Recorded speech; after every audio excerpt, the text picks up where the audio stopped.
Hasta luego.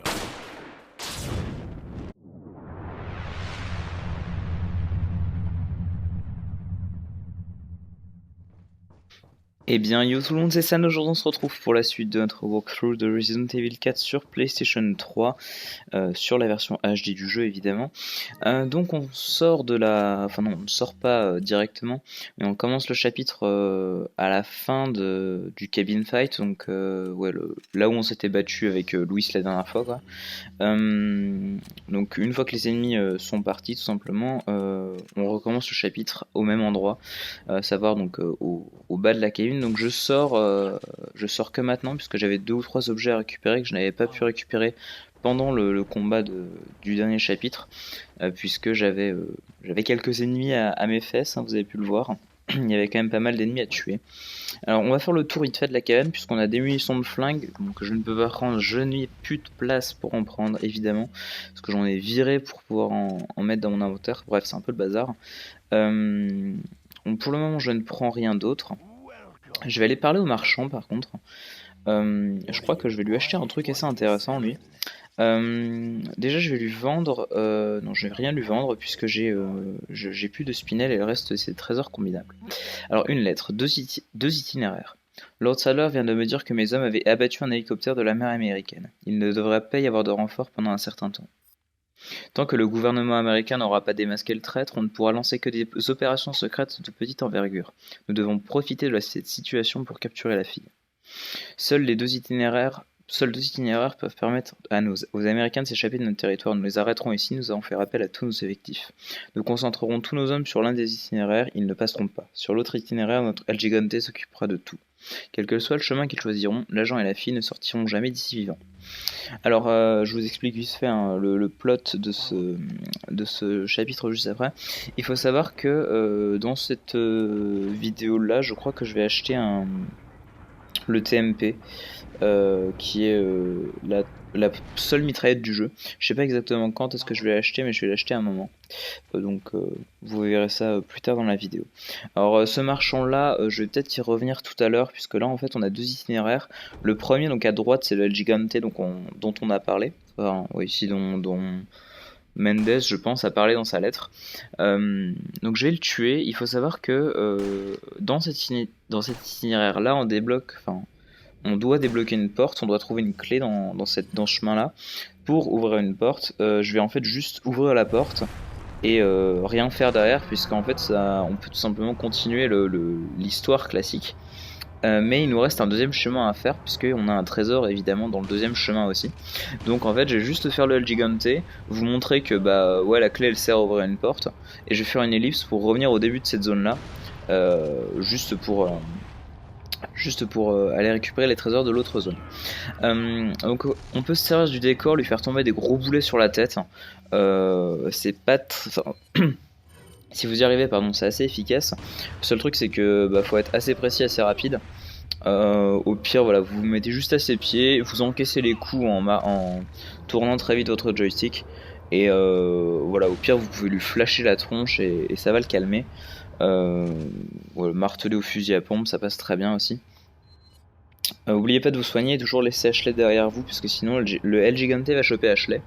Je crois pas qu'il la tue en un seul coup, mais en gros c'est faut flasher directement pour qu'il lâche Ashley. C'est assez embêtant.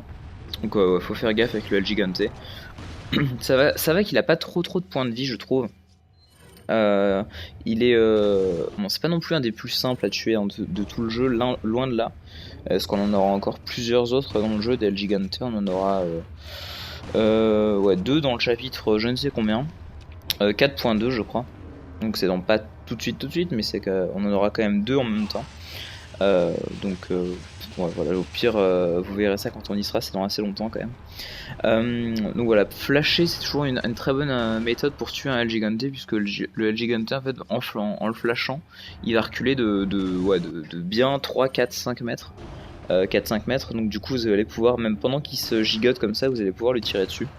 Essayez toujours de viser la tête, c'est un point plus sensible que le reste du corps. Et au fusil à pompe, de toute façon, ça va quand même assez vite. Donc voilà, j'ai utilisé quasi toutes mes cartouches de pompe, malheureusement, mais bon, au moins il est mort. À savoir que quand El Gigante meurt, il drop 15 000 pesetas. Ce qui est pas énorme, hein. Franchement c'est pas énorme du tout, donc c'est pas worth d'acheter un lance-roquette pour tuer un Gigante, puisqu'un lance-roquette c'est 30 000 et le Gigante ne drop que 15 000. Faut savoir que les lance-roquettes tuent tous les boss du jeu, quasi en une seule fois. Enfin, il y a un boss, enfin deux boss à ma connaissance, qui ne se font pas vraiment one-shot par le lance-roquette. Ouais, si c'est ça à peu près. Bon, il y en a un qu'on peut quasiment pas toucher, quasi pas toucher avec le lance-roquette tellement il est rapide. Il y en a un autre qui ne meurt pas vraiment avec une seule roquette. Il y a évidemment le boss final qui meurt avec deux roquettes, mais ça c'est spécial. Et il y en a un autre, on est obligé de d'abord lui faire un certain nombre de dégâts pour pouvoir le toucher vraiment. Donc ouais, tous les boss ne meurent pas vraiment en une seule roquette. Mais la plupart quand même, une roquette et ils meurent. Il faut savoir que c'est pareil pour tous les ennemis du jeu. Par contre, tous les ennemis, eux, même à l'exception peut-être de deux ou trois gros mastodontes, en une roquette, s'ils prennent une roquette ou s'ils se font souffler par une roquette, ils meurent aussi. Donc, on récupère Ashley évidemment, qui est toujours un peu derrière nous. Là, c'est pas très grave puisqu'il n'y a plus d'ennemis dans la zone, donc elle ne peut pas se prendre de dégâts ni rien. Donc voilà, ici je vous montre, oh mon dieu, il y a une porte, on peut l'ouvrir avec la clé. Voilà, j'utilise la clé et j'ellipse pour revenir ici tout simplement, sinon c'est assez long. En fait, de l'autre côté, on a un marchand, on a plus ou moins une petite zone de latence euh, entre deux zones, c'est-à-dire qu'après il y a un combat contre Vitolas Mendes, mais il y a une petite zone, une espèce de hub en fait, où on a un marchand, une petite lettre, une machine à écrire, enfin ce genre de truc. Vous le verrez de toute façon tout à l'heure, puisqu'on va encore passer on va encore passer à ce niveau-là. Donc alors, ici encore des munitions de flingue que j'essaie de récupérer, mais que je n'arrive pas à récupérer, malheureusement. C'est pas très grave. On va donc passer à gauche cette fois-ci. Et ça, c'est un des chemins les plus durs, je trouve. Un des passages les plus durs du village, je dirais. Parce que c'est extrêmement chiant. Déjà, en fait, on arrive dans ce chapitre, dans cette zone-là, on arrive, on est repéré. Donc ça, déjà, c'est pas cool. Parce que de base, dans ce jeu, c'est quand même le truc le mieux dans ce jeu, c'est que bah, si on fait pas de bruit, normalement, on n'est pas repéré. Enfin, normalement. Mais là, non. Là, il y a tellement de monde qu'on arrive, on est forcément repéré. Donc, c'est le côté pas cool du truc. Et le côté pas cool aussi, c'est qu'il y a beaucoup d'ennemis. Ah tiens, j'ai acheté le TMP. Marrant. Je l'avais déjà acheté. Je sais plus. Oh, j'en ai aucune idée. Je sais pas. J'ai peut-être dit une connerie en fait. Peut-être que je l'avais déjà acheté le TMP. Je sais plus. Oh là là. Ou alors j'ai dû l'acheter pendant une ellipse. Oh, j'en ai aucune idée. Bref, c'est pas grave. Maintenant j'ai un TMP. Mais peut-être que je l'ai déjà acheté, vous avez dû vous dire mais qu'est-ce qu'il a foutu? Pourquoi il nous dit qu'il va prendre un TMP, il l'a acheté dans la partie dernière ou ce genre de truc. Enfin je sais plus exactement quand est-ce que je l'ai pris, quoi qu'il en soit là j'en ai un. Alors le Punisher est assez pratique n'empêche dans cette zone puisque vous pouvez évidemment avec le Punisher faire des doubles kills, des doubles headshots, enfin ce genre de truc. Et vu que les ennemis arrivent en file indienne, bah c'est assez pratique. Comme ça vous pouvez toujours mettre deux coups d'affilée, ce qui économise un petit peu les balles. Alors il faut savoir que dans cette zone, bah, il y a plusieurs endroits, vous avez vu, hein, les ennemis arrivent par la gauche, arrivent par le haut et tout. Donc on a une petite corniche là où on a des ennemis. Voilà, c'est pas conseillé pour le moment d'aller là-haut. Enfin, tant que vous n'avez pas tué tous les ennemis, c'est pas conseillé. Une fois qu'on arrive là-haut, évidemment on a de nouveaux ennemis, sinon c'est pas drôle. Le truc pas conseillé du tout, et que je ne vous conseillerais jamais de faire surtout, c'est de descendre, puisqu'on a une espèce de mini arène en bas avec des ennemis, enfin pas pour le moment, mais le truc c'est que si vous descendez vous allez avoir masse d'ennemis, donc c'est ici qu'il faut pas descendre pour le moment. Tuez d'abord tout le monde, faites le ménage, une fois que tout le monde est mort, bah vous pouvez enfin vous apprêter à descendre, mais il y a d'abord des objets à récupérer, ce genre de choses, donc prenez un petit peu votre temps. TMP hein, au passage très utile puisque ça tire des grosses rafales. Mais je suis quasi sûr par contre que je l'avais pas contre le Gigante. Donc ouais, j'ai dû l'acheter pendant l'ellipse que j'ai fait tout à l'heure. C'est pas grave. Au pire, c'est pas un achat très important. Il y a mieux comme achat plus tard dans le jeu. Alors shotgun évidemment pour décapiter c'est toujours assez pratique. Bon, le seul truc un peu embêtant c'est que ils arrivent, on sait pas trop combien ils sont. Bon, même moi j'ai essayé de les nombrer hein, ces ennemis là. Et à chaque fois il y en a un nouveau qui spawn, je sais jamais d'où ils sortent. Bon, Ça, plus le fait qu'ils peuvent vous toucher même s'ils vous voient pas comme il vient de faire là, mais c'est pas grave. J'en suis plus du tout à ma première surprise dans ce jeu, hein. Les ennemis qui commencent à me toucher dans mon dos, je commence à connaître. Les ennemis qui me touchent, enfin qui arrivent à me choper alors qu'ils ont plus de tête, je connais aussi. Faut pas vous étonner du tout d'avoir ce genre de truc, hein, dans le jeu, c'est tout à fait normal, hein, genre d'ennemis qui peuvent vous toucher à 45 mètres alors qu'ils ont qu'une hache. Ne vous inquiétez pas.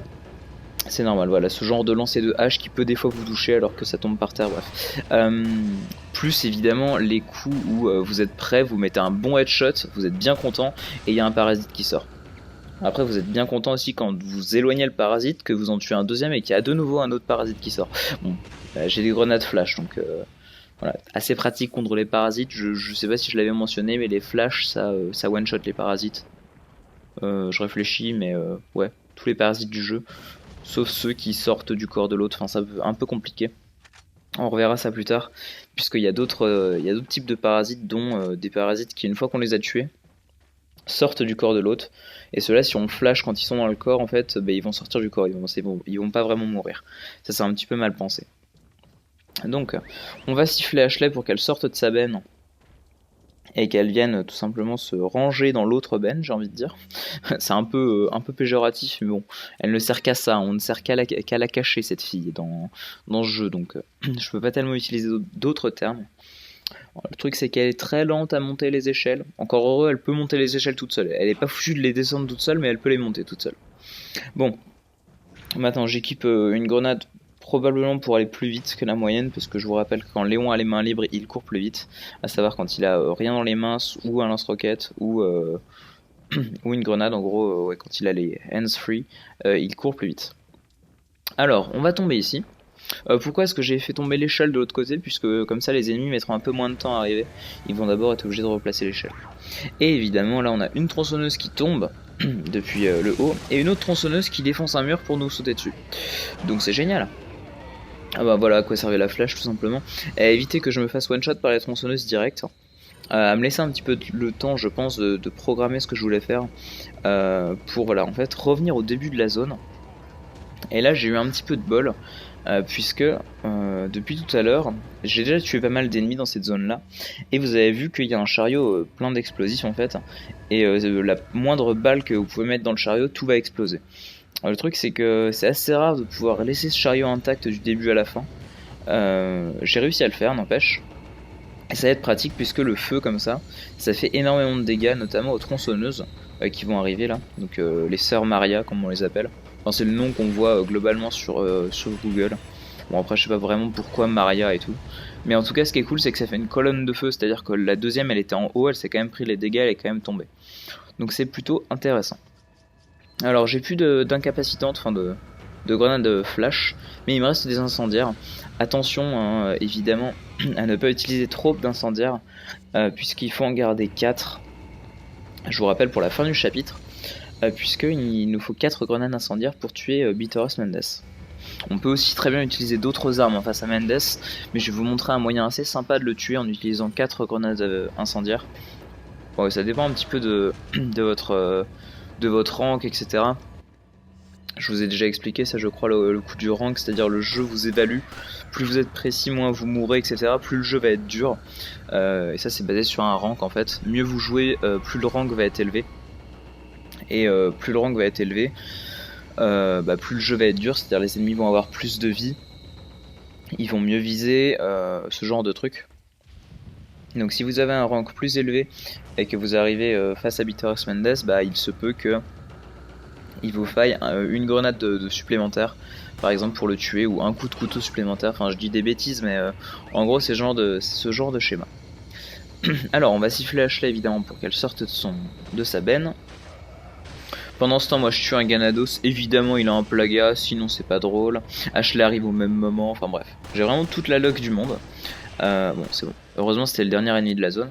On va redescendre ici, on va récupérer Ashley parce que voilà c'est ce que je vous disais, hein. Elle sait monter les échelles, elle ne sait pas les descendre malheureusement. On a des tonneaux à détruire ici, bon globalement il y a des sous dedans. Il se peut qu'on ait des munitions encore une fois, mais ça dépend de la chance qu'on va avoir. Alors sur une des deux tronçonneuses, on a récupéré la clé du camp, je crois, qui nous permet d'ouvrir cette porte. Ou la clé rouillée, non, clé du camp, je sais plus, clé du camp, oui. Qui nous permet d'ouvrir cette porte. Donc on accède à la deuxième partie de la zone et on a quelques loots ici, à savoir des munitions de pistolet pour ma part et une grenade ici qui est fixe. Assez importante la grenade puisqu'on va avoir un tas d'ennemis tout à l'heure, enfin juste après la à détruire, enfin à tuer, donc un petit peu utile. Ici, ne pas oublier de détruire l'espèce de fenêtre en planche là, pour accéder à deux nouveaux tonneaux. Dans les tonneaux, il y a une grenade aveuglante et une gemme pourpre. Gemme pourpre étant le trésor de la zone, évidemment. Plutôt, contre la Gigante, je vous ai pas mentionné, mais on a récupéré... Non, ça c'était une gemme... Elle était pas pourpre, celle-là. Elle était ambrée, enfin... Non, plutôt on a récupéré une gemme pourpre face au Gigante. C'est ce que je voulais dire. Alors, on peut très bien cacher Ashley... comment dans la benne. C'est un petit peu dangereux puisqu'en fait vous allez pas forcément avoir le temps de vous retourner et tout. Moi je préfère la cacher tout en bas de cette salle et ensuite faire des trous dans la porte. Comme ça vous êtes tranquille. Vous pouvez mettre des headshots tranquilles depuis l'intérieur de la cabane. Et vous savez très bien qu'Ashley est derrière vous et que si vous avez besoin de l'appeler, bah, vous avez juste à appuyer sur votre petit bouton où elle va venir et tout va être fait. Tirer au fusil à pompe de temps en temps, évidemment on a quand même un gros groupe d'ennemis donc c'est assez pratique. Bon là rien de bien folichon, il faut juste attendre évidemment que les ennemis arrivent, ne pas se précipiter dans le tas. Excusez-moi pour des fois les petits à-coups quand je parle, c'est que j'ai pas mal de vidéos enregistrées donc ma voix est un peu sèche, j'ai pas forcément de bouteille d'eau à côté de moi donc des fois en plein milieu de mes phrases je me coupe malheureusement. Donc oui, rien de bien fou, il faut juste attendre, ne jamais se précipiter dans le tas, c'est très stupide de faire ça. On attend, on tire, on attend, on tire. Et je sais même pas si je vais utiliser ma grenade. Il n'est pas impossible. Et évidemment, si vous avez un plaga qui arrive, vérifiez quand même que l'ennemi qui est devant vous n'en a pas un deuxième. Ce sera stupide d'utiliser deux aveuglantes. Là, vous pouvez en utiliser qu'une seule. Le TMP aussi est une très bonne arme contre les plagas, puisque ça va leur mettre des petits dégâts. Ils vont reculer en fait au fur et à mesure. Le pistolet est bien aussi. Le seul problème avec le fusil à pompe contre les plagas, c'est que vous êtes obligé d'être au corps à corps et les plagas souvent au corps à corps, ils sont pas très contents. Alors elle on va la tuer et on va aller récupérer les quelques sous qui ont été droppés. Alors, bizarrement la scène est déjà terminée donc ça allait assez vite. Peut-être que j'ai des armes qui sont pas mal améliorées aussi, hein, ça aide, je pense, mais bon. Ici on récupère encore des sous. Donc là, je lui dis de se cacher quand même au cas où, parce que je pensais qu'il y avait d'autres ennemis, mais non. On voit quand même que c'est vraiment une espèce de camp un petit peu artisanal, mais quasiment un camp de guerre, hein, franchement. On récupère des munitions encore une fois. Ici, rien du tout, donc je vais rappeler Ashley. On va du coup sortir de cet endroit en utilisant rien du tout, en enlevant le barreau de bois. Et en fait, on va retourner dans l'espèce de salle que vous n'avez pas vu tout à l'heure. Et on a un marchand à droite. En fait, si on bat le El Gigante, on arrive par un chemin qui est encore plus en bas à droite. Et voilà. Donc on est à côté du marchand et là on arrive juste en face de la porte de sortie. Si on se dirige vers la gauche, voilà, on a comment on appelle ça? Un téléphérique. Donc qui va nous permettre d'accéder à une nouvelle zone qui est un petit peu en contrebas dans le village. C'est juste une cabane isolée en fait, où on a Bitores Mendes qui nous attend. En fait c'est plus un piège qu'autre chose, hein. Il veut juste un combat singulier avec nous pour nous tuer. Bon alors évidemment ils ont déjà essayé tout plein de trucs dans ce village pour nous tuer, hein. De mettre un Del Lago, de mettre un El Gigante, de mettre beaucoup de mecs dans une cabane, ensuite de mettre deux El Gigante, ensuite de mettre beaucoup de mecs et deux tronçonneuses. Ils ont déjà essayé beaucoup de choses. Et là Mendes en fait n'en peut quasi plus. Donc du coup il va se dire bah tant pis. Je vais leur faire un... Oh ça c'était magnifique n'empêche. La double faux dans ma gueule. Ça arrive malheureusement. Ça arrive, c'est les joies de la RNG. Et les deux ont quand même bien lancé leur hache, enfin leur micro faux là, leur faucille, c'est quand même assez dur ça. J'aurais pu les arrêter mais je me suis dit elles vont rater leur tir. Quand j'ai vu la première me toucher, j'étais genre pas content. Quand j'ai vu la deuxième toucher Ashley, j'étais genre vraiment pas content. Mais bon, il faut juste leur mettre une balle ici, hein, pour qu'ils tombent. Alors ici évidemment, la strat la meilleure strat du jeu, la culotte strat évidemment. Si vous ne faites pas de cette strat, il est impossible de battre Mendes après. Il faut vous donner la force d'Ashley ici euh, pour, euh, pour réussir ces lancers d'incendiaires très très très techniques. Donc, évidemment, c'est un gros troll, hein. On s'en bat les couilles de regarder la culotte d'Ashley. C'est juste pour vous montrer que les développeurs ont quand même pensé à lui modéliser une culotte au cas où il y a des gros dégueulasses qui veulent, avec le couteau, l'angle du couteau et tout, la mettre derrière soi. Enfin bref, voilà. Fallait le faire. Voilà. Après, il y a des mecs qui ont tellement cherché qu'en gros, ils la font se mettre de face. Ils utilisent la culotte strat et ensuite elle se retourne automatiquement et donc du coup ils ont la double culotte strat. Enfin, c'est un peu compliqué. Mais ouais, c'est assez connu quand même, hein, la culotte strat d'Ashley. Alors ici on a deux mecs, dont un avec une dynamite. Si vous vous mettez là en fait c'est un peu stupide. Il y a quelques angles comme ça qui sont buggés dans le jeu. En gros l'autre mec, celui qui a une hache va vous capter, ne va pas franchir les sacs de sable et le deuxième avec la dynamite ne va pas vous capter, vous allez pouvoir lui tirer dessus. C'est un petit peu ridicule. Alors ici je crois que c'est un plaga fixe. Mais, enfin je croyais jusqu'à pas longtemps que c'était un plaga fixe. Mais j'ai découvert il y a très peu, en stream d'ailleurs sur RE4, que bah, celui-là, un coup je lui ai fait un critique dans la tronche et il est mort direct. Donc la plupart du temps il a un plaga, mais il peut arriver je pense que celui-là n'est pas de plaga dans la tête. Donc alors ici on va récupérer l'œil de chat jaune, qui est le petit trésor de la zone. Ici le sang est encore frais. Est-ce qu'un rituel a été pratiqué ici? Alors on verra ça dans la... que je dise pas de bêtises. Dans la 22e vidéo du jeu. Pourquoi est-ce qu'il y a eu du sang frais ici? C'est dans très longtemps. En fait, on va voir ça grâce au scénario complémentaire de celui de Léon, qui est celui d'une autre personne. Vous comprendrez plus tard. Quand on y sera, en gros, ouais, c'est le sang de quelqu'un d'autre. C'est un petit peu compliqué. Alors ici, on va franchir cette porte. Et on va avoir donc le fameux combat contre Mendes dans la petite maison perdue au fond de la, au fond de la forêt, j'ai envie de dire. Je vais vous laisser la cinématique qui est assez sympa, et on se retrouvera juste après pour la démonstration à la grenade incendiaire. You better stay outside. Ashley, go hide. Yeah.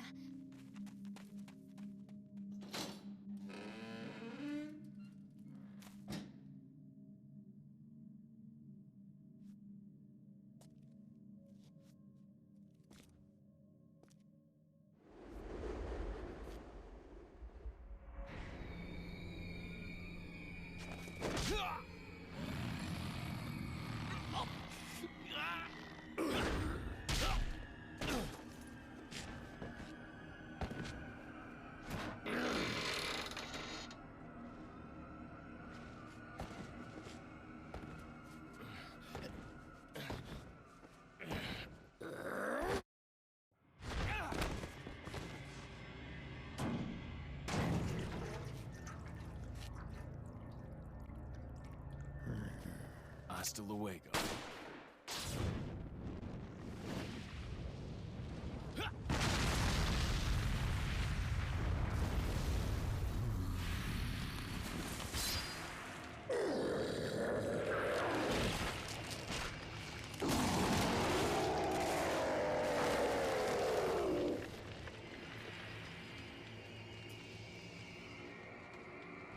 Franchement, il est juste moche, hein. Alors, premier incendiaire directement dans sa tronche, ensuite deuxième incendiaire un petit peu plus à gauche, pour le décaler un petit peu sur la gauche. Vous allez prendre cet incendiaire là, vous le jetez à ses pieds, ça va le transformer dans sa deuxième forme, donc il va juste se détacher de sa première partie. Encore une incendiaire dans sa gueule, et vous vous décalez, vous mettez un incendiaire entre le baril et lui, et voilà comment tuer Beatrice Mendes dans Resident Evil 4 tout simplement. 5 incendiaires et ça suffit. En mode facile, il lui faut que 4 incendiaires puisque en gros vous avez besoin que de 2 incendiaires pour le faire changer de forme. Donc ici on va récupérer son œil de verre. Ça peut paraître gore mais c'est le seul moyen qu'on a de sortir de la zone. L'espèce de grosse porte verte qu'on a vue tout à l'heure en fait elle va s'ouvrir quand on va présenter l'œil devant. C'est un petit peu ridicule mais c'est pas grave, c'est Resident Evil. Alors ici on va récupérer quelques objets quand même. Faut savoir qu'on a quelques, quelques soins dans la zone, puisque c'est quand même censé être une scène de boss. Donc on a un soin max, donc on a une herbe verte, une herbe jaune, une herbe rouge. Donc c'est un petit peu abusé quand même, parce avec la technique que... Ah, pardon. Toujours ce problème de gorge très sèche. Avec la technique que j'ai, on n'a vraiment pas besoin de prendre de dégâts. Mais c'est pas grave. Alors, j'ai récupéré tous les objets qu'il y a dans la zone, je crois.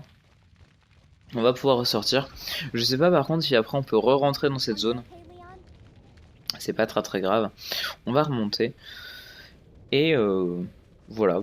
C'était Mendes. C'était le boss du village. Donc au final, le village n'est pas si dur que ça. Le village est dur, pourquoi puisque on a un Del Lago qui est absolument aléatoire, on a un cabin fight qui est aussi très aléatoire, où on peut se taper beaucoup de plagas. Qu'est-ce qu'on a d'autre de dur dans le village? On a peut-être les tronçonneuses, les doubles tronçonneuses. Voilà, après le village reste quand même très simple, hein, vous l'avez vu. Ce qui ne sera pas le cas avec le château, donc, qui est la prochaine grosse zone à visiter. Qui se situe juste devant là. On va remonter par le téléphérique et il va être à côté. Puisque le château en fait va comporter le chapitre 3 et le chapitre 4 et on aura au moins 3 passages très aléatoires plus deux boss assez durs, même voire très durs. Ça dépend. Bref, vous verrez quand on y sera, mais en gros, déjà dans le prochain chapitre, on va être totalement dans une autre ambiance. Une ambiance vraiment plus oppressante avec beaucoup plus d'ennemis, des ennemis beaucoup plus coriaces. Donc j'avais oublié d'aller lire le petit papier qu'il y a dans la maison juste là. Donc on va aller le lire. En fait c'est le papier qu'on est censé lire après avoir tué soit le giganté, soit avoir passé la séquence avec les deux tronçonneuses. Alors ici on a une boîte de cartouches pour une boîte de cartouches pour le fusil sniper qu'on récupérera dans la prochaine partie enfin. On va lire le petit mot. Défense du village. Pardon. J'ai sous-estimé les qualités de l'agent américain, il est toujours vivant. Je pensais que nous pouvions attendre l'éclosion de l'œuf dans son corps, mais à ce rythme, il risque de détruire tout le village avant. Nous devons régler ce problème. Nous allons devoir changer nos priorités. Pour l'instant, cessons de rechercher Louis et tendons une embuscade aux deux Américains. Une cabane sert à torturer les traîtres près de la sortie du village. C'est l'endroit idéal pour tendre un guet-apens. S'ils survivent, ils devront affronter pour franchir le dernier portail qui mène hors de ce village, car ce portail ne peut s'ouvrir que sous mes yeux. C'était près du téléphérique, je sais plus. C'était pas près de la sortie du village. Donc, ça c'est un mot à lire entre les deux phases. Bon, moi je l'ai lu après. Ça montre quand même la stupidité des hommes du village, mais c'est pas grave. Alors voilà, une lueur, on dirait un dispositif de reconnaissance rétinienne. Faut quand même pas déconner, hein. Leon, il a quand même bossé aux Stars. Non, Stars ou non? Ah, je sais plus. Non, c'est pas Stars. C'est un membre des Stars ou pas, Léon? Je sais plus. Je sais plus. En tout cas, bon, bref, il a survécu à Raccoon City. Enfin, le mec porte ses couilles quand même. Donc, un dispositif de reconnaissance rétinienne, lui, il le détecte juste comme ça. Alors ici, il faut pas trop avancer puisqu'on a un camion un peu débile qui arrive. En gros, c'est un homme qui conduit un camion, mais je crois qu'il a un petit peu plus de 7 grammes d'alcool dans le sang et qu'il conduit pas droit du tout. Et il nous fonce dessus. Et faire très attention évidemment de le tuer assez rapidement, puisque dépasser une certaine portion de la route, il peut tout simplement nous foncer dessus et nous écraser comme des mouches. Et je suis mort ici. Donc c'est pas très cool. Ça fait un total de 1 mort pour le moment dans tout le walkthrough. Je l'ai ellipsé évidemment la mort. Il faut savoir que dès qu'on se retourne après avoir dépassé le camion ici, enfin, dès qu'on a le dos tourné à la porte, on a une salve d'ennemis qui arrive. C'était un peu marrant de vous montrer la ligne de code en gros. Vous montrer que dès qu'on se retourne, on a les ennemis qui arrivent. On peut très bien rusher vers la fin du chapitre qui est juste à côté. Je préfère les tuer par question de principe, hein, évidemment. Essayer de faire un maximum de kills. Récupérer aussi des objets intéressants, puisque on n'est jamais à l'abri d'un petit drop de grenade ou ce genre de truc qui peut être cool. Là, j'en ai pas eu, malheureusement, je n'ai eu que de la merde, à savoir des sous et des munitions de pistolet qui ne m'intéressent pas. Donc on va continuer. À gauche, on a une petite esplanade pour regarder le château. Il fait un peu nuit, mais c'est pas grave. On a ici des sous et juste à côté, on a du bleu velours. Donc ça va remplacer les spinels. Enfin, ça va. compléter les spinels dans le chapitre du château. On va continuer, et là va y avoir une cinématique de fin de chapitre.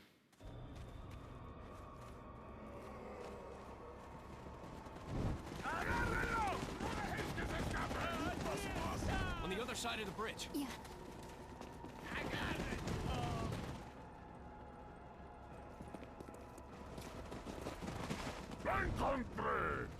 You take that one. Okay. Ready?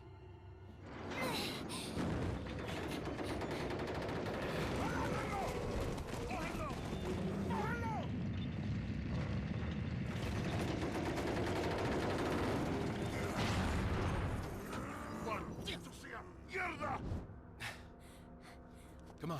Yeah. Bon voilà, fin du chapitre 2.3 avec 78% de taux de cobu, 80 au total, 61 ennemis tués, 269 au total et une mort évidemment ellipsée. Le prochain c'est le chapitre 3.3 avec des catapultes, enfin ça va être le bordel, vous allez voir. En espérant que vous avez aimé cette vidéo, si c'est le cas je vous donne rendez-vous la semaine prochaine pour la suite de notre walkthrough de Resident Evil 4 en compagnie de Léon et d'Ashley. D'ici là portez-vous bien, ciao tout le monde.